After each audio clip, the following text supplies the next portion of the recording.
Hamas chief Hania హత్య తరువాత పశ్చిమాసియా బాంబు పేలుళ్లు మిసైల్ దాడులతో దద్దరిల్లిపోతోంది. రాబోయే 24 గంటల్లో ఇజ్రాయెల్పై ఇరాన్ దాడి చేసే అవకాశాలున్నాయి. ఇజ్రాయెల్ క్షిపణి దాడిలో 20 మంది పాలస్తీనా పౌరులు ప్రాణాలు కోల్పోయారు. ఇజ్రాయెల్లో పాలస్తీనా యువకుడు జరిపిన కత్తి దాడిలో 2 మరణించారు. పశ్చిమాసియా మిసైళ్ల దాడులు బాంబు పేలుళ్లతో దద్దరిల్లుతోంది. రానున్న 24 గంటల్లో ఇజ్రాయెల్పై ఇరాన్ దాడి చేసే అవకాశం ఉందని అమెరికా నిఘా వర్గాలు హెచ్చరించాయి. హమాస్ చీఫ్ హనియా హత్యకు ప్రతీకారంగా ఇరాన్ దాని మిత్రదేశాలు ఇజ్రాయెల్పై ఏ క్షణమైనా దాడి చేసే అవకాశాలు కనిపిస్తున్నాయి. దీంతో ఇజ్రాయెల్ డిఫెన్స్ ఫోర్స్ అప్రమత్తమైంది. ఇజ్రాయెల్కు అండగా అమెరికా కూడా బరిలోకి దిగింది. పాలస్తీనాపై ఇజ్రాయెల్ బలగాల క్షిపణి దాడులు కొనసాగుతున్నాయి.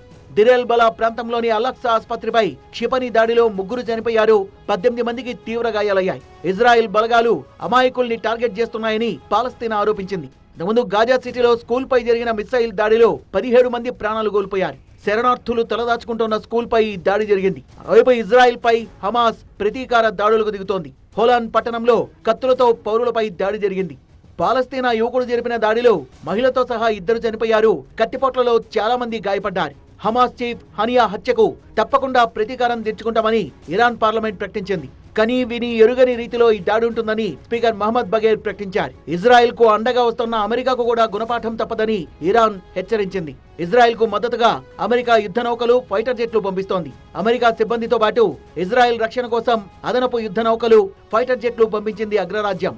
ఇరాన్ సంయమనం పాటించాలని, లేదంటే తీవ్ర పరిణామాలు తప్పవని అమెరికా అధ్యక్షుడు బైడెన్ వార్నింగ్ ఇచ్చారు. మరోవైపు లెబనాన్ లోని హెజ్బొల్లా తీవ్రవాదులు కూడా ఇజ్రాయెల్ టార్గెట్ గా క్షిపణి దాడులు చేస్తున్నారు. ఈ దాడుల్ని ఎప్పటికప్పుడు తిప్పికొడుతున్నామని ఇజ్రాయెల్ ప్రకటించింది. కౌంటర్ గా లెబనాన్ లోని రబెల్ తలైతీన్ పట్టణంపై డ్రోన్లతో ఇజ్రాయెల్ బలగాలు దాడులు చేశాయి. హెజ్బొల్లా స్థావరాల్ని టార్గెట్ చేస్తూ ఇజ్రాయెల్ బలగాలు డ్రోన్ దాడులు చేస్తున్నాయి. ఇజ్రాయెల్ దాడుల్లో పలు భవనాలు నేలమట్టమయ్యాయి. యుద్ధం కారణంగా గాజాలో శరణార్థుల పరిస్థితి దారుణంగా తయారైంది. తిండి కోసం, మంచినీటి కోసం జనం అలమటించిపోతున్నారు.